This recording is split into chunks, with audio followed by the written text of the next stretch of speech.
حکومت پاکستان کا، پاکستان کی ملٹری کا یہ ایک اہم نشان تھا۔ کور کمانڈر، کور 4 کا کور کمانڈر، وہ کور کے جس نے پاکستان کو چند کلومیٹر دور دشمن سے بچانا ہے، یہ اس کے کمانڈر کا، سپہ سالار کے خاص آدمی کا یہ گھر تھا جسے لوگوں نے جلا دیا۔ جلانے والے بلوائی تھے، انہیں اس بات کا احساس نہیں ہوا کہ وہ کر کیا رہے ہیں۔ وہ بنیادی طور پر پولیٹیکل موٹیویشن کی وجہ سے، بار بار سیاسی زہر افشانی کی وجہ سے اس نتیجے پہ پہنچے کہ انہوں نے ہر چیز کو تہہ و بالا کر دیا۔ یہ اگر ہم آئیں تو بار بار محسوس ہی ہوتا ہے کہ نیچے شیشے کے ٹکڑے ہیں، اور اگر آپ چپل پہن کے آئیں تو آپ زخمی بھی ہو سکتے ہیں۔ یہ اندر کی طرف اگر ہم آئیں، پرانے زمانے کا گھر ہے، چمنی دکھائی دے رہی ہے، لیکن اس چمنی کے اندر بھی جو ہے وہ آگ اور راکھ کے بعد اب پہچان ممکن نہیں ہے۔ بہرحال اگر اس گھر کو دیکھیں تو ایسا محسوس ہوتا ہے کہ سینکڑوں سال سے یا کم از کم 20 سال سے بند کوئی ایسا گھر ہے، ایسی جگہ ہے کہ جہاں پر شاید مکین رہتے نہیں تھے۔ لیکن زیادہ نہیں، 20-22 دن 23 دن پہلے یہاں پر خوشیاں تھیں، یہاں جو ہے وہ گھر کا سامان رکھا تھا، یہاں زندگی لوگ گزارتے تھے۔ آئیں ذرا تیزی آئیں، ہم آگے کی طرف چلتے ہیں، ذرا دیکھتے ہیں۔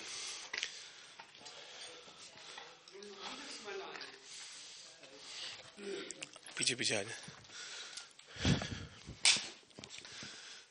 یہ جی گھر بتا رہا ہے کہ ہو سکتا ہے کہ وہ اپنے زمانے میں مینٹین تو اچھا ہو، لیکن تھا پرانا ہی، پرانے زمانے کا گھر تھا، کیونکہ یہ تعمیرات کا پرانا انداز ہے کہ جس میں جو ہے وہ اس طرح سے گاٹر ڈالے جاتے تھے۔ یہاں چھوٹا سا ڈریسنگ روم، بیڈ روم، یہ میرا خیال ہے کچھ مارکنگ یہاں پہ کر دی گئی ہے، لیکن آج کے دن تک جلنے والے پنکھے سے لے کے جلنے والے اے سی تک، اور یہاں گھر کے سامان کی مختلف چیزیں نکل رہی ہیں، لیکن ان تمام چیزوں کے اندر اس وقت بھی میں آج کے دن جب آپ پروگرام دیکھیں گے تو ہم نے 2-3 گھنٹے پہلے ریکارڈ کیا ہے، اس وقت تک بھی یہاں سے ایک ایسی اسمیل اٹھ رہی ہے کہ جو اس تعفن زدہ پاکستان کی سیاست کا عکس اپنے اندر لیے بیٹھی ہے، کہ جس کے نتیجے میں ریڈ لائن کے نام پر اس گھر کے جو ہے وہ گھر کے ایک ایک کونے کو تہہ بالا کر دیا گیا۔ یہ مختلف کمرے ہیں، کوئی بھی کمرہ، کوئی بھی راہداری محفوظ نہیں ہے، کوئی بھی جگہ محفوظ نہیں ہے۔ ہر جگہ ایک ہی کہانی ہے کہ بلوائیوں نے کس طرح گھس کے ریاست پاکستان کی علامتوں کو تباہ و برباد کرنے کی کوشش کی۔ یہ جی تہہ بالا ایک ایک چیز نظر آ رہی ہے، ظاہر ہے کہ گھر کا ہر کمرہ ایک ہی کہانی کہہ رہا ہے۔ کوئی ایسی نئی کہانی مجھے نظر نہیں آئی کہ کسی مقام کے اوپر مجھے یہ لگے کہ شاید یہاں پر تباہی کم ہوئی ہے یا اس مقام کو الگ سے بیان کرنا ضروری ہے، کیونکہ ہر مقام کے اوپر، ہر کونے کے اوپر، ہر گوشے کے اوپر یہی محسوس ہوتا ہے کہ بلوائیوں کا ذہن یہی تھا کہ ہر چیز کو تہہ و بالا کر دیں۔ مجھے محسوس ہی ہوتا ہے کہ گھر کا فرنٹ اب یہ ہے۔ اصل میں گھر کی حالت اتنی خستہ اور بری ہو چکی ہے کہ یہ پہچاننا ممکن نہیں ہے کہ فرنٹ کون سا ہے، یعنی کہ داخلی راستے کون سے ہیں، اور ایگزٹ کون سا ہے، خارجی راستے کون سے ہیں۔ بہرحال میرا گمان یہ ہے کہ یہ جو ہے وہ داخلی راستہ ہے، اور خارجی راستہ وہ تھا جہاں سے ہم اس گھر میں داخل ہوئے ہیں۔ ذرا باہر کی طرف چلیں گے، میں نے آپ کو ایک چیز دکھانی ہے جس کے بعد پروگرام کا یہ حصہ اختتام کی جانب جائے گا۔ رضوان جلال صاحب سے بھی ہم بات کریں گے، یہاں موجود تھے اس وقت کہ جب یہ واقعہ ہوا۔ رضوان جلال صاحب ہمارا ایگزیکٹو پروڈیوسر ہیں، میں نے خصوصی درخواست کی تھی کہ رضوان صاحب ضرور تشریف رہیں۔ رضوان صاحب، آپ اس دن یہاں موجود تھے، آپ نے کوریج یہاں پر کی، لیکن جب آپ تشریف لائے تھے یہاں پر، جب آپ اس کے قریب پہنچے تھے، کس اطلاع کے ساتھ پہنچے تھے اور کہاں دیکھا تھا آپ نے؟ بسم اللہ الرحمن الرحیم۔ جب میں پہنچا ہوں، جب یہ حملہ ہوا ہے، یہ بلوائیوں نے حملہ کیا ہے، ایک شخص کی انا کی بھینٹ کے گھر چڑھا ہے، ایک شخص کی انا کے اوپر جو ہے اس گھر کو جلایا گیا ہے۔ جب مجھے پتہ چلا تو میں اپنے آفس سے نیوز سے جب یہاں پہنچا تو میں نے دیکھا کہ لوگ یہاں پہ جو ہے نا وہ آگ لگا رہے ہیں، وہ کوئی پیٹرول، ان کے پاس بوٹلز تھیں، ان سے وہ پھینکتے تھے، آگ لگ جاتی تھی۔ میں نے اپنی آنکھوں سے دیکھا کہ باہر جو عقبی گیٹ ہے اس کو لوگ توڑ رہے ہیں۔ میں نے اس بندے سے بھی پوچھا، میں نے کہا تم یہ کیا کر رہے ہو؟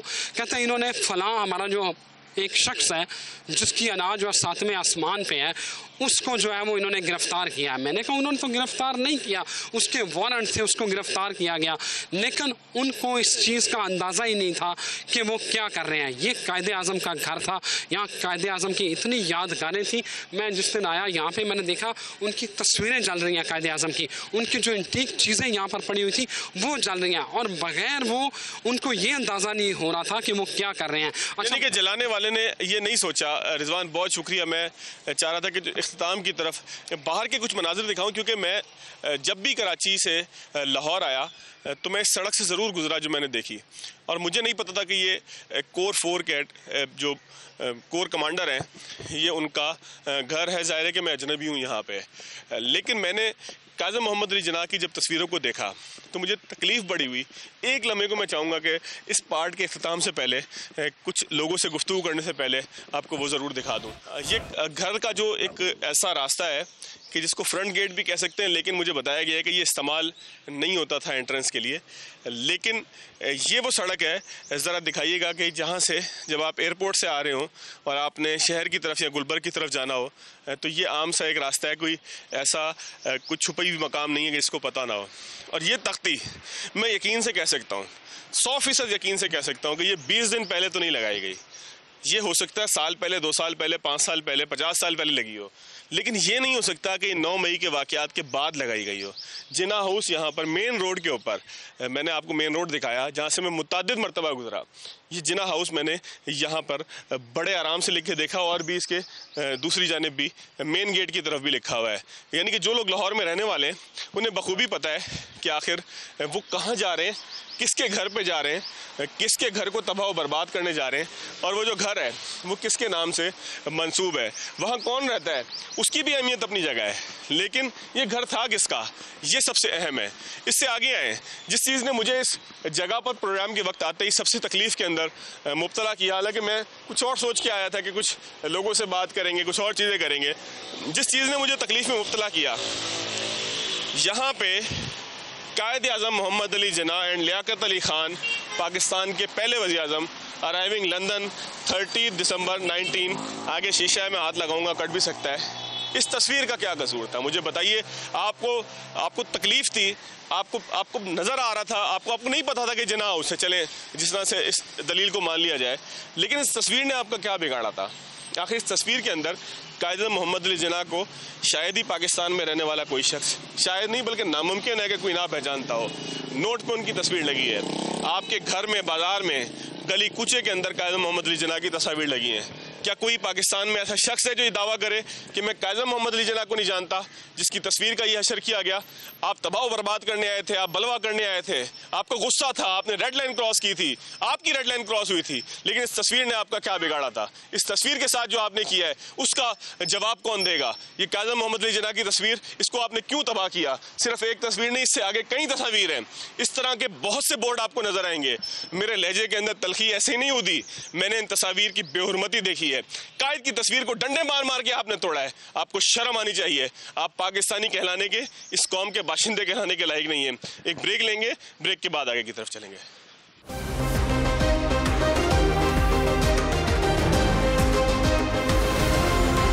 بریک کے بعد خوش آمدید.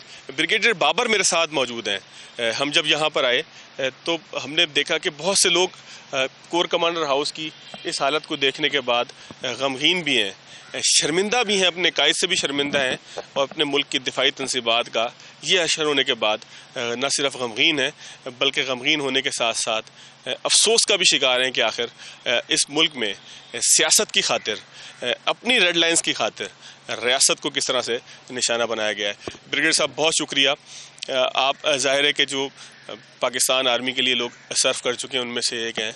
ایک فوجی، اس کی تو ساری زندگی اسی خواہش میں ہوتی ہے کہ وہ دشمن سے لڑے، لیکن جب اپنے ہی ملک میں ہم وطنوں کو ورغلا کے، بہلا کے، پھسلا کے، غلط باتیں سکھا کے کوئی اس طرف لے کر آ جائے کہ جہاں ہم دیکھیں کہ قائد کے گھر کا یہ حال کر دیا جائے، تو ایک فوجی کی حیثیت سے کہ جس کی زندگی کا ایک بڑا حصہ سرحد پر اپنے ملک کی حفاظت کرتے ہوئے گزرا ہو، اس کے ذہن میں کیا بات آتی ہے؟ جی بہت شکریہ، آپ نے موقع دیا. یقیناً آپ کا جو سوال ہے یہ تکلیف دہ بھی ہے اور اس کا جواب اس سے زیادہ تکلیف دہ ہے۔ کبھی سوچا بھی نہیں، میں نے تو کم از کم لائف میں، اور کسی فوجی نے بھی یہ نہیں سوچا ہوگا کہ اس کو اپنے ملک کے اندر سے اس طرح کی صورتحال کا سامنا کرنا پڑ سکتا ہے کہ جہاں پر ملک کے اندر لوگ سیاست کے نام پر، منفی سیاست کے نام پر لوگوں کو ورگلا کر، نوجوانوں کے ذہنوں میں زہر بھر کر اپنی ریاست کے خلاف کھڑا کرنے کی کوشش کریں۔ میں اس لیے کہہ رہا ہوں کہ کر نہیں سکتے، یہ کوشش انہوں نے کی ہے اور اپنی فوج کے خلاف کرنے کی کوشش کریں، اور انہوں نے یہ کوشش کی ہے، کبھی بھی اس میں انشاءاللہ کامیاب نہیں ہو سکتے۔ اور آپ کو میں یہ بھی بتاتا چلوں کہ کچھ لوگ یہ تاثر دینے کی کوشش ابھی بھی کر رہے ہیں کہ شاید فوج اور عوام ایک دوسرے کے آمنے سامنے ہو گئے ہیں، یہ کبھی ہو ہی نہیں سکتا۔ 24 کروڑ کا ملک ہے، 24 کروڑ کے ملک میں چند سو یا 2-4 ہزار لوگ اس طرح کی حرکت کریں گے تو اس کو کبھی بھی یہ نہیں کہا جا سکتا کہ وہ پوری قوم کی ریفلیکشن ہے یا عکاسی ہے۔ پاکستان کی قوم ابھی بھی اپنی فوج سے والہانہ محبت کرتی ہے اور انشاءاللہ کرتی رہے گی، کیونکہ فوج پاکستان کی دفاع کی ضامن ہے، فوج پاکستان کی بقا کی ضامن ہے۔ کوئی سوچ بھی نہیں سکتا اپنی فوج کے خلاف اس طرح کی حرکت کرنے کا۔ بہرحال معاشرے کے اندر اس طرح کے لوگ شرپسند ہر جگہ پائے جاتے ہیں، ان کا چہرہ لوگوں نے دیکھ لیا، اور ابھی بھی یہ وقت ہے کہ ہم یہ سمجھ جائیں کہ یہ لوگ، ان کی سوچ کیا ہے، یہ چاہتے کیا ہے، ان کا ایجنڈا کیا ہے اور یہ کرنے کا مقصد ان کا کیا تھا۔ اچھا بریگیڈیئر صاحب، آپ نے اپنی زندگی میں بہت سے سیاسی معاملات دیکھے ہوں گے، بہت سے ایسے حالات بھی دیکھے ہوں گے کہ جب سیاست میں بھی ہم انتہا پر پہنچ جاتے ہیں، ایک دوسرے کے خلاف انتقام کی طرف چلے جاتے ہیں، لیکن کبھی آپ نے سنا تھا کہ کوئی شخص صرف ایک ذات کی خاطر، اپنے انتقام کی خاطر کوئی شخص اس جگہ پر پہنچ جائے کہ وہ اپنے ہی ملک کی دفاعی تنصیبات پہ جو اس کے ہی ٹیکس کے پیسوں سے خریدی گئیں، جو اس کی ہی حفاظت کے لیے تھیں، اس پہ حملہ آور ہو جائے؟ تو ایک فوجی کی حیثیت سے جب آپ دیکھتے ہیں کہ اپنے ملک میں کچھ ایسا ہو جائے، آپ کا کام تو سرحد کے اوپر حفاظت کرنا تھا، لیکن ملک کے اندر مجبوراً جو ہے وہ اس طرح کی صورتحال دیکھیں، تو ایک غصہ، اشتعال، تکلیف پہنچتی ہے؟ جی قدرتی بات ہے، غصہ بھی بہت آتا ہے، اشتعال بھی آتا ہے، تکلیف بھی پہنچتی ہے، مگر پھر آپ کو ظاہر ہے بہت ساری وجوہات کی بنیاد پر آپ کو ذرا صبر سے کام لینا پڑتا ہے، تحمل سے کام لینا پڑتا ہے۔ صبر اور تحمل کا یہ مطلب یہ قطعاً نہیں ہے کہ آپ اس طرح کی چیزیں بھول جائیں، آپ وقتی طور پر صبر کرتے ہیں ایک حکمت عملی کے تحت، لیکن اس طرح کے لوگوں کو کسی صورت بھی معاف نہیں کیا جا سکتا۔ اور دیکھیں، برداشت ایک بنیادی چیز ہے، چاہے سیاست ہو، معاشرے کا، زندگی کا کوئی بھی شعبہ ہو، برداشت ایک بنیادی چیز ہے۔ برداشت، تحمل، صبر، رواداری، یہ ساری چیزیں ہمیں نہ صرف معاشرہ سکھاتا ہے، ہمارا مذہب اور دین بھی سکھاتا ہے۔ جب آپ اپنے مفاد کی خاطر، اور میرے نزدیک اس سے بڑا جرم کوئی نہیں ہے کہ اپنی سیاست کہہ لیں، مفاد کہہ لیں، کوئی بھی نام دے لیں، اس کی خاطر قوم کے نوجوانوں کو ورگلائیں، اشتعال دلائیں، ان کو عجیب و غریب قسم کی باتیں کر کے، ان کو جھوٹے وعدوں میں لا کر، ان کو بڑے بڑے خواب دکھائیں، اور وہ چیزیں ظاہر ہے حقیقت سے بہت دور ہوتی ہیں۔ جب وہ ہو نہیں سکتی تو پھر جب ان کے اندر اشتعال کسی نہ کسی صورت پھر دوسرا رخ لے لیتا ہے تو یہ صورت آپ کے سامنے نظر آتی ہے۔ افسوسناک بات ہے، بہت تکلیف دہ بات ہے، یہ نہیں ہونا چاہیے تھا، اور انشاءاللہ مجھے امید ہے، یقین ہے کہ آئندہ کبھی یہ ہوگا بھی نہیں۔ اس سے ہمیں بہت سارے سبق سیکھنے کی ضرورت ہے، اور اس سے ہمیں مستقبل کے لیے اپنی حکمت عملی کو بھی بحیثیت قوم تبدیل کرنے کی ضرورت ہے۔ بالکل ٹھیک بات ہے، بہت خوبصورت بات کی کہ اس طرح کے واقعات سے جو سبق ملتا ہے وہ یہی ملتا ہے کہ پاکستان کی املاک، قوم کی املاک، ریاست کی املاک، قوم کا جو ہم دیکھتے ہیں کہ اثاثہ ہے، اس کو کبھی اشتعال میں آ کے نقصان نہیں پہنچایا جاتا۔ مزید بھی کچھ لوگ موجود ہیں، شہداء کی کچھ فیملیز موجود ہیں ہمارے ساتھ، وہ شہداء کہ جنہوں نے اپنا پاک لہو ریاست کی خاطر، پاکستان کی خاطر، پاکستان کے عوام کے تحفظ کی خاطر، اس دھرتی کے تحفظ کی خاطر، اس ملک اور اس کے آس پاس علاقے کے تحفظ کی خاطر اپنا پاک لہو اس دھرتی کے لیے بہایا۔ ان کی یادگاروں کو، ان کے نام سے منسوب چوکوں اور چوراہوں کو، ان کے مجسموں کو سڑکوں پر گھسیٹا گیا، تکلیف پہنچائی گئی، ان کی روح کو گالیاں دی گئیں، ان کے ساتھ منسلک لوگوں کو گالیاں دی گئیں۔ کیا احساس تھا ان شہداء کی فیملیز کا؟ ذرا بات کرتے ہیں۔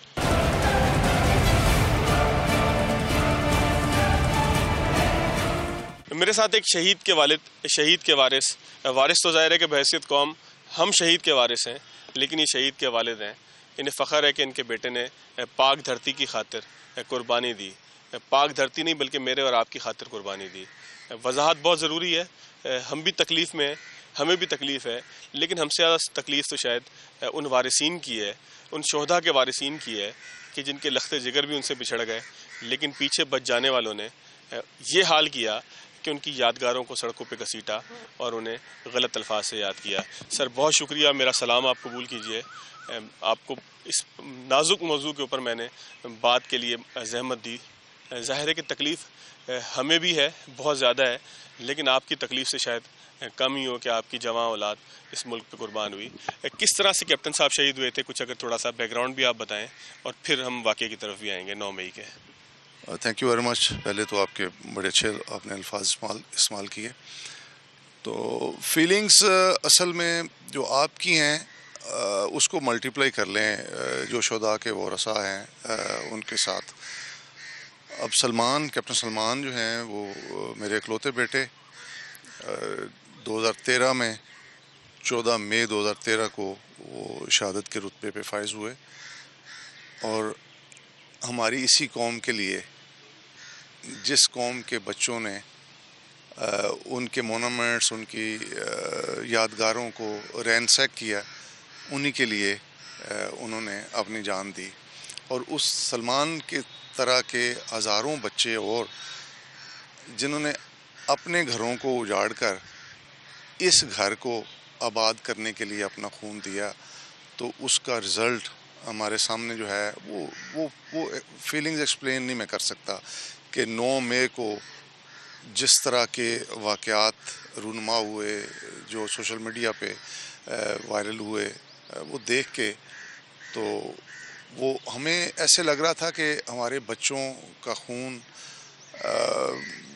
شاید اس دھرتی کے کام نہیں آ سکا, جس کی وجہ سے لوگوں نے ان کو سر معذرت خواہ, ایسے نہ کہیے گا. دیکھیں آپ کا بیٹا, ہمارا بھائی, اس قوم کا وارث, اس قوم کا فرزند, اس قوم کا پیارا, اس قوم کا دلارا, اس قوم کی خاطر, ہمارے سکون کی خاطر جس نے قربانی دی, خدارا چند سرپسندوں کی وجہ سے, چند بلوائیوں کی وجہ سے, چند نادان لوگوں کی وجہ سے, خدارا آپ پریشان نہ ہوئیے گا. میری آپ سے درخواست ہے, میری آپ سے گزارش ہے, 10 برسہ گزارش ہے, ہاتھ جوڑ کے گزارش ہے کہ خدارا اس چند لوگوں کو پوری قوم نہ شمار کیجیے گا. نہیں, آبویسلی میں چند لوگوں کو اپنی قوم کے ساتھ نہیں بالکل کرتا, وہ تو مائنارٹی میں لوگ ہیں, لیکن بات یہ ہے کہ جو چیزیں آپ کے سامنے آتی ہیں ان کو آپ کس طریقے سے اگنور کر سکتے ہیں. سوال ہی پیدا نہیں ہوتا, اس کو اگنور نہیں کر سکتے. یہ میرا بات کرنے کا مقصد یا یہ بتانے کا مقصد یہ ہے کہ لوگوں میں کم از کم اور کچھ نہیں تو یہ فیلنگز تو ڈیولپ ہوں کہ یہ جو بچے گئے ہیں, یہ جو خون گرا ہے, یہ اس دھرتی کے لیے, ان لوگوں کے لیے گرا ہے. تو وہ کیوں گرا ہے؟ ان کی حفاظت کے لیے گرا ہے, ان کے بچوں کی حفاظت کے لیے گرا ہے. تو یہ اتنے بے حس ہیں وہ لوگ کہ وہ برداشت ان کی فوٹوگرافس, ان کے مونومنٹس کو بھی نہیں کر سکتے, جن کے بچوں کی زندگی کے لیے انہوں نے اپنی زندگی دی ہے. کیا وہ ان کی تصویریں ان کے لیے بھی وہ اس طرح ہیں, اس قابل نہیں ہے کہ ان کی رسپیکٹ کی جا سکے؟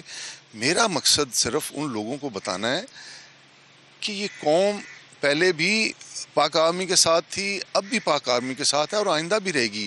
کیونکہ جو دھرتی کے محافظ ہیں, جو کل آج وہ شہید ہوئے تھے, کل کو اور شہید ہونے ہیں, ان غازیوں میں بھی شہید ہیں. تو کم از کم ان لوگوں کو کچھ تو خیال کرنا چاہیے تھا کہ کس کے اگینسٹ کیا کر رہے ہیں. یہ تو بالکل ہی ایسی چیز ہے کہ جس کو برداشت ہی نہیں کیا جا سکتا, اور کوئی طبقہ بھی اس کو برداشت نہیں کر سکتا. جو جتنا 9 مئی کے بعد لوگوں نے محبت شو کی ہے شہداء فیملی کی طرف, پاک آرمی کی طرف, یہ بھی قابل ستائش ہے. ان لوگوں کے لیے بھی یہ کم از کم لمحہ فکریہ ہے کہ نہیں بھائی, ہم وہ چند لوگ ہیں, چند لوگ میجورٹی میں نہیں آ سکتے کسی بھی صورت میں.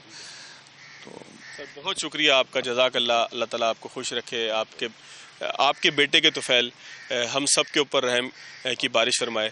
ایک اور شہید کی والدہ ہیں, ذرا ان کی طرف بھی چلیں گے.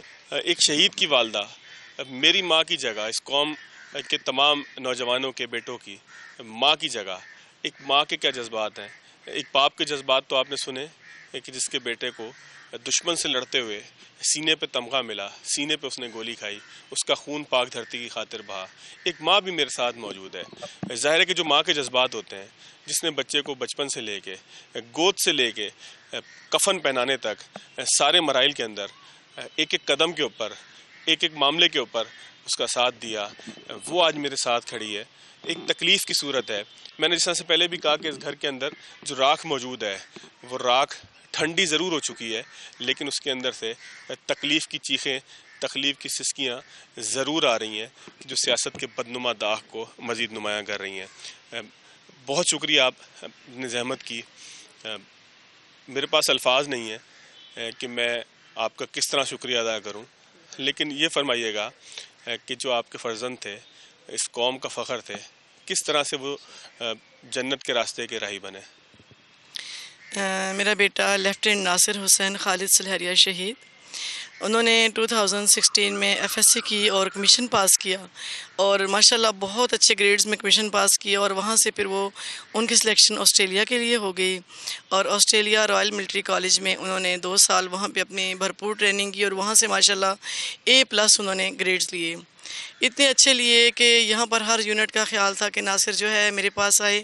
ایکچولی ناصر بہت محنتی، بہت ایماندار، چونکہ ان کے فادر بچپن میں ہی شہید ہو گئے تھے، تو ان کو ایک وہ جذبہ بھی تھا، ان کے دادا ابو بھی آرمی میں غازی ہیں، نانا ابو بھی، اور جو ہے اس طرح بچوں کے اندر ایک جذبہ بھی تھا، اور پھر اللہ تعالیٰ کے فضل سے تعلیم و تربیت بھی ایسی ہی ہوئی کہ اپنے ایمان پہ جو ہے وہ رہنا، سب سے اولین ہماری ترجیح اپنے ایمان پہ رہنا تھا۔ تو جب ناصر وہاں سے واپس آئے تو بہت خوش تھے، پاکستان کے لیے وہاں سے میڈل لے کر آئے، آسٹریلیا میں ان کا نام ہے، بک پہ ہے، ماربل پہ ہے، اور آسٹریلیا میں انہوں نے شہادت کے بعد میرے بیٹے کے لیے یادگار بنائی، وہ روم مختص کیا، اور باقاعدہ 12 اکتوبر 2020 کو سلامی بھی دی۔ میرے بیٹے کے بہت لائق، جینیس، اور آپ سمجھے کہ ایماندار تھا۔ 6 منتھ اس نے وزیرستان میں گزارے، اور اس کے بعد دوبارہ وہ کالج چلا گئے، کراچی کالج چلے گئے، وہاں سے انہوں نے پھر میڈل لیا، 2nd پوزیشن لی، اور پھر لاہور آئے۔ یہاں پہ آنے کے بعد انہوں نے وزیرستان میں دوبارہ سے جوائن کیا، اور جانے کے 3 ماہ کے اندر ہی وہاں پہ شہادت نوش کی۔ میں آپ سے یہ کہوں کہ میرا لخت جگر مجھے کتنا یاد آتا ہے، یہ ایک ماں ہی درد سمجھ سکتی ہے کہ صبر کو کہا تو جاتا ہے، صبر تو آ ہی جاتا ہے، لیکن صبر کی جو تکلیف ہے وہ ہم بیان نہیں کر سکتے۔ اچھا، میں صرف ایک مختصر سا کویشچن پوچھوں گا، میں کسی ایسی چیز کی طرف نہیں جاؤں گا کہ جو ایسی کنٹروورشل ہو کہ جو ان کی قربانی کے اوپر کوئی سوال اٹھائے، لیکن جب شہداء کی یادگاروں کو، ان شہداء کی یادگاروں کو جنہوں نے دھرتی کی خاطر اپنا پاک لہو جو ہے وہ بہایا، ان شہداء کی یادگاروں کو کہ جنہوں نے اپنی جوانیاں اس ملک کے اوپر لٹائیں، ان شہداء کی یادگاروں کو کہ جب انہوں نے بڑھاپے میں آپ کا سہارا بننا تھا، وہ اپنی قوم کی خاطر، اپنے ملک کی خاطر، اپنے ملک کی حفاظت کی خاطر دشمن سے جا لڑے، تو کتنی تکلیف، کتنے دکھ کی آپ کو کیفیت سے گزرنا پڑا؟ درد اور یہ کیفیت تو ایک ماں ہی سمجھ سکتی ہے کہ ہم اپنے لخت جگر کو بھیجتے ہیں، اور اس کی جو ہے اس کا جسم کس طرح ہمارے پاس پہنچتا ہے، یہ دکھ اور تکلیف تو ہمیں ہی پتہ ہے۔ ایک میں سفر نہیں کرتی اس میں کہتی ہوں پورا خاندان سفر کرتے، سب رشتے سفر کرتے ہیں اس کے ساتھ۔ بس میں یہی کہوں گی کہ ہم اپنے بچوں کو پال پوس کے، ایک ماں، ایک بہن، ایک بیٹی، ایک بیوی جب اس طرح دیکھتی ہے تو اسے ظاہر ہے وہ ایک لمس تکلیف کا تو بہت ہوتا ہے۔ دوسرا سب سے میں یہی کہوں گی کہ ہمارے شہداء ہمارا فخر ہیں، ہماری جرأتوں کے نشان ہیں۔ دیکھیں جب ان کے نام کوئی سڑک ہوتی ہے، یا کوئی گھر ہوتا ہے، یا کوئی یادگار ہوتی ہے، تو وہ اس چیز کا نشان ہوتا ہے کہ ہم قوم نے انہیں یاد رکھا ہوا ہے، قوم انہیں بھولی نہیں ہے۔ کہیں سے گزریں گے تو ہم اس بات کو ضرور ہوگا کہ یہ میرے بیٹے جیسے ناصر حسین کا نام لکھا ہوگا، یا کرنل شیر خان کا نام لکھا ہوگا، عزیز بٹی شہید کا نام لکھا ہوگا، تو ہم وہاں سے گزریں گے، ہم سوچیں گے کہ قوم نے یاد رکھا ہے، اور ہمارے آنے والی ہماری خاطر قربانیاں دی ہیں، اور اس ملک اور قوم کی خاطر دی ہیں، اور پھر یہی ہوگا کہ آنے والی جو نسلیں ہیں وہ یہی دیکھیں گے کہ ہمارے آباء و اجداد میں سے کیسے کیسے خوبصورت نوجوان تھے جو اپنے گھر سے، اپنی ماؤں سے، اپنی بہنوں سے، اپنے گھر سے دور، اور اس ملک کے لیے انہوں نے اپنی جان دینے سے دریغ نہیں کیا کہ دشمن کو میلی آنکھ سے وہ دیکھ نہ سکے ہمارے ملک کی طرف۔ تو یہ یادگاریں جو ہیں، یہ چیزیں جو ہیں، یہ اسی چیز کا نشان ہے آنے والے لوگوں کے لیے، آنے والی جنریشن کے لیے، کہ وہ ان کو دیکھ کے ان کے اندر بھی ایک وطن کا جذبہ پیدا ہوگا۔ تو بس یہی کہوں گی کہ دکھ ہے، ظاہر ہے۔ بہت بہت شکریہ۔ میں یہاں پر ایک بریک لوں گا، لیکن صرف اسی بات کے ساتھ کہ قوم ان لوگوں کو کبھی نہیں بھولے گی جنہوں نے ان کی حفاظت کی خاطر، ان کی زندگی کی خاطر موت کا راستہ چنا، اور موت بھی ایسی کہ جو شہید کی موت تھی، جو شہید کبھی مرتا نہیں ہے۔ موت جسمانی طور پر تو آ جاتی ہے لیکن وہ ہمیشہ زندہ رہتا ہے، اور قیامت کے دن بھی اس کو جب اٹھایا جائے گا تو اس کے جسم سے تازہ لہو بہہ رہا ہوگا، وہ گواہی دے گا کہ اس نے اللہ کی خاطر، اس ملک کی خاطر قربانی دی، اور قربان جاؤں ایسی ماں کے اوپر کہ جس نے اپنے اس بیٹے کو تیار کیا اس ملک پہ قربانی کے لیے۔ ایک بریک لیں گے، بریک کے بعد آگے چلیں گے۔ بریک کے بعد خوش آمدید۔ تمام تر صورتحال کو دیکھنے کے بعد، ایک شہید کی والدہ سے، ایک شہید کے والد سے گفتگو کرنے کے بعد، میری تو یہ کیفیت نہیں تھی کہ پروگرام کے اندر مزید آگے کی طرف جایا جائے۔ نصر اللہ ملک صاحب کا میں مشکور ہوں، ایک عینی شاہد بھی سارے واقعے کے میرے ساتھ موجود ہیں، ان کا بھی مشکور ہوں۔ ملک صاحب سے میں نے گزارش کی کہ ملک صاحب میرے لیے آگے بات کرنا تھوڑا مشکل ہو رہا ہے، کچھ روشنی آپ بھی ڈالیے گا۔ ملک صاحب بھی موجود تھے کہ جب شہداء کے والدین سے بات ہو رہی تھی۔ ملک صاحب، دھرتی کی خاطر لوگ شہید ہو جاتے ہیں، جوان فرزند جو ہے وہ دھرتی پہ اپنی جان لٹا دیتے ہیں، اپنا خون بہا دیتے ہیں ہماری حفاظت کی خاطر، اس ملک کی خاطر، اور دھرتی کے اندر سے ہی چند ایسے لوگ کہ جو سیاست کو اپنی ریڈ لائن بتاتے ہیں، سیاسی رہنماؤں کو اپنی ریڈ لائن بتاتے ہیں، ریاست سے آگے اپنی سیاست کو سمجھتے ہیں۔ یہ کبھی ملک میں ایسا ہوا ہے پاکستان میں اس سے پہلے کہ لوگوں نے اپنی سیاست کے لیے ریاست کی ریڈ لائن کو مٹایا ہو؟ میں سمجھتا ہوں کہ اگر پاکستان بنانے کا مقصد آپ پیش نظر رکھیں تو کیا تھا کہ بچہ بچہ کٹ مرے گا، پاکستان ضرور بنے گا، یعنی ریاست ہی ریڈ لائن ہوتی ہے، اور میں سمجھتا ہوں کہ پاکستان ہی ہم سب کی ریڈ لائن ہے۔ یہ دھرتی لوگوں کو عزت دیتی ہے، یہ زمین آپ کو مقام دیتی ہے، روزگار دیتی ہے، آپ کو آزادی دیتی ہے، آزادی سے جینے کا سبق دیتی ہے۔ اور اگر کوئی شخص یہ سوچے کہ وہ ریڈ لائن بن گیا، یا کوئی سیاستدان، کوئی سیاسی جماعت، کوئی گروہ وہ اتنا جو ہے وہ پاپولر ہو گیا، یا وہ اتنا جو ہے اس کی ضرورت بن گئی ہے کہ ریاست پیچھے چلی جائے یا زمین دھرتی آپ کی پیچھے چلے جائے، تو میں سمجھتا ہوں یہ قوموں کے زوال کے دن ہوتے ہیں۔ اور بدقسمتی سے پاکستان کے اندر ایک ایسی فضا بنائی گئی، وہ بڑی سوچ سمجھ کے بنائی گئی، جس میں افراد سے محبت، افراد کے ساتھ وابستگی کو یہ سمجھا گیا کہ شاید وہ ہماری ریڈ لائن ہے۔ کوئی ریڈ لائن نہیں ہوتی، ریڈ لائن دھرتی ہوتی ہے، اور دھرتی ماں ہوتی ہے۔ جس ملک میں آج ہم بڑے فخر کے ساتھ زندہ ہیں، کھڑے ہیں جہاں آپ اور میں، یہ عزت، یہ مقام، یہ مرتبہ آپ نے، اس ریاست نے آپ کو دیا ہوتا ہے۔ اور سچی بات تو یہ ہے کہ یہ ایک گھر ہے، یہ یعنی جناح ہاؤس ہے، یہ ایک ورثہ بھی ہے ہمارے لیے، اور یہ ایک ریاست کی اتھارٹی کا ایک مرکز بھی ہے، کیونکہ ریاست چلتی ہے سیکورٹی کے ساتھ۔ اگر ملک کے سیکورٹی ادارے کمزور ہو جائیں تو ایسی ریاستیں پھر اپنا وجود کھو دیتی ہیں۔ اس لیے آپ کو یاد ہوگا کہ ہماری پوری پاکستان کی تاریخ میں ہر بار یہ بات کہی جاتی رہی کہ پاکستانی قوم اپنا پیٹ کاٹ سکتی ہے، اپنی قربانی دے سکتی ہے، لیکن اپنے مستقبل، اپنی سلامتی پر کوئی کمپرومائز نہیں کر سکتی۔ اور جس ملک کی فوج اور عوام اگر ایک پیج پر نہ ہوں، یکجان نہ ہوں، تو میرے خیال میں ایسے ملکوں کے لیے بھی دنیا میں مثالیں آپ کے سامنے ہیں کہ وہاں کیا کچھ نہیں ہوا۔ تو یہ ایک بڑی پلاننگ، سوچی سمجھی سازش کے تحت یہ کیا گیا، اور جس کا نتیجہ بالآخر یہ آج کی یہ، جس کو آسانی سے دیکھا نہیں جا سکتا۔ ملک صاحب، آپ نے، مجھے بہت اچھے سے علم ہے کہ آپ نے بہت سے آپریشنز کور کیے۔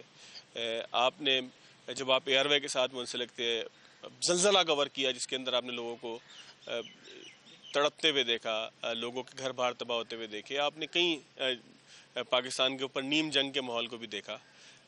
ایسی تکلیف کہ اپنے شہر کے اندر جہاں سے آپ چند کلومیٹر، چند میٹر کے فاصلے پہ آپ کی اپنی رہائش ہو، وہاں یہ صورتحال ہو، یہ تکلیف دہ زیادہ محسوس نہیں ہوتا کہ گھر کے باہر ہی گھر کے چراغوں سے گھر کو آگ لگ جائے؟ دیکھیں، میں سمجھتا ہوں کہ پورا پاکستان سیکورٹی کے لحاظ سے محفوظ ہونا چاہیے۔ میں چند 100 میٹر کے فاصلے پہ یہاں رہتا ہوں، لیکن ایک احساس سے سیکورٹی جو یہاں پایا جاتا ہے ہمیشہ سے، بہرحال وہ ایک غنیمت ہے۔ لیکن اس طرح کا موب کا آ جانا، اور پھر اس طرح کسی کے گھر کے اندر، آپ بھول جائیں کہ یہ یہاں کور کمانڈر صاحب رہتے تھے، اس کو ایک لمحے کے لیے آپ نکال دیں، اس گھر کے اندر ایک فیملی رہتی تھی، اس فیملی کے اندر خواتین، گھر کے اندر خواتین رہتی تھی، بچے رہتے تھے. اب ساری عمر کیا وہ اس ٹراما سے نکل پائیں گے کہ پاکستان کی عوام، پاکستان کے بچے اپنے ہی بہن بھائی ڈنڈے لاٹھیاں آگ لے کر اس گھر کے اوپر حملہ آور ہو جائیں؟ اور یہ دیکھیں آپ، یعنی آپ مناظر میرے خیال میں شاید لوگوں نے بڑے دنوں سے اسکرین پہ دیکھے ہوں گے. سچی بات ہے یہ دیکھے نہیں جا سکتے. کسی کی ایک جھونپڑی بھی جلنا اس ملک کے اندر وہ بھی اتنا تکلیف دہ ہے. لیکن جس طریقے سے ہم نے ایک ماحول بنایا پچھلے کافی سالوں سے کہ جی اگر ایک شخص کے خلاف کچھ ہو گیا تو ہم پورے ملک کو جلا کر راکھ کر دیں گے، اگر ایک شخص کے خلاف کچھ ہوا تو ہم ہنڈی کے ذریعے پیسے بھیجیں گے، اگر ہمارے ایک شخص کے خلاف کچھ ہوا تو پھر ہم جو ہے ملک کو تہ بالا کر دیں گے. حتیٰ کہ میں نے ایک خاتون کا کہیں باہر بیٹھی تھی یہ بیان بھی سنا پاکستان کے اوپر وہ یعنی اپنے ملک کو ابیوز کر رہی تھی. یعنی میں سمجھتا ہوں ایسے لوگ بھی پائے جاتے ہیں جو کھاتے اس ملک کا ہے، رہتے. بلوائی ملک صاحب بلوائی کہیں گے. بہت شکریہ ملک صاحب آپ کا. میرے ساتھ ایک عینی شاہد موجود ہیں جنہوں نے اس سارے واقعے کو دیکھا. مجھے صرف ایک مختصر سی چیز بتائیے گا، جو لوگ یہاں موجود تھے کیا ان کو احساس نہیں تھا کہ وہ ریاست پاکستان کے اوپر حملہ آور ہیں؟ کیا ان کو احساس نہیں تھا کہ وہ اپنے قائد کی تصویروں کو یہاں جلا رہے ہیں؟ کیا ان کو احساس نہیں تھا کہ وہ کر کیا رہے ہیں؟ جی بالکل، بہت شکریہ فواد آپ کا. اور جس طرح آپ نے کہا کہ ان کو سانس نہیں تھا، تو یہاں پر اس وقت ایسا تھا کہ میں یہ سمجھ رہا تھا کہ شاید کوئی انڈین آرمی نے یہاں پہ حملہ کر دیا، یعنی کہ جو چیز راستے میں آ رہی ہے اس کو توڑا جا رہا تھا. آپ نے یہ بلڈنگ دیکھی جس کا نام جنا ہاؤس ہے. انڈین آرمی نے حملہ نہیں کر دیا جیسے انڈیا پہ ہم نے حملہ کر دیا. نہیں، انہوں نے یہاں اس کو انڈیا سمجھ لیا تھا نا. اس کارروائی میں جو بھی ملوث ہے ان کو قرار واقعی سزا دی جائے اور جو بے گناہ ہیں ان کے ساتھ نرمی کی جائے اور ان کو فوراً رہا کیا جائے، کیونکہ یہ جو قوم ہے، یہ جو عوام ہے، یہ ہم سب کی ہے. ان کو ایک مرتبہ موقع دینا چاہیے. انشاءاللہ ہم امید کرتے ہیں کہ آئندہ کے بعد کوئی بھی ایسا قدم نہیں اٹھائے گا اور ہم اپنی افواج کے شانہ بشانہ کھڑے ہیں اور انشاءاللہ کھڑے رہیں گے. پاکستانی فوج ہماری ماتھے کا جھومر ہے، شہید ہمارے سروں کے تاج ہے. ان کی فیملیز کے ساتھ ہم ہر ٹائم کھڑے ہیں اور ان کو خراج تحسین پیش کرتے ہیں کہ ان کے بچوں کی قربانی کی خاطر انہوں نے اپنے ہمارے کل کے لیے اپنا آج قربان کیا ہے. بالکل آپ کی بات درست ہے، لیکن افسوسناک بات یہ ہے کہ اس بھائی کا قریبی رشتہ دار کون تھے آپ کے؟ ہمارے قریبی رشتہ دار ہیں کہ جنہوں نے آ کے یہ حرکت کی ہے، ہم اس پہ نہایت شرمندہ ہیں. ان کے قریبی رشتہ دار نے نہ صرف ان کا سر جو ہے وہ شرم سے جھکا دیا ہے، بلکہ ایک پاکستانی کی حیثیت سے، ایک ہم وطن کی حیثیت سے.